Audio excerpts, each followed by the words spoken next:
तानाजी मालुसरे हे छत्रपती शिवाजी महाराज यांचे अत्यंत विश्वासू आणि पराक्रमी मावळे सरदार होते.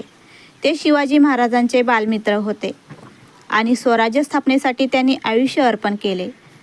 तानाजी मालुसरे यांचा जन्म कोकणातील उमरटे गावात झाला.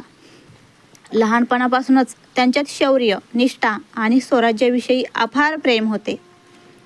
शिवाजी महाराजांनी स्वराज्य विस्तारासाठी अनेक मोहिमा केल्यात. त्यात तानाजी नेहमी पुढे असत. 1670 साली कोंढाणा किल्ला म्हणजे सिंहगड जिंकण्याची जबाबदारी तानाजीवर सोपवण्यात आली. त्यावेळी त्यांच्या मुलाचे लग्न ठरले होते.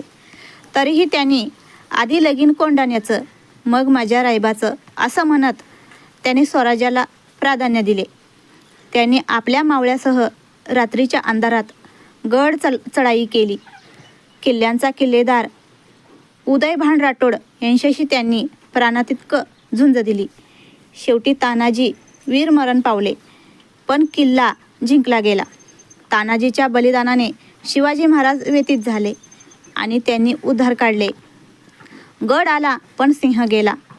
तानाजी मालुसरे यांचे शौर्य, त्याग आणि निष्ठा आजही स्वराज्याच्या इतिहासात सुवर्ण अक्षरांनी लिहिलेली आहे.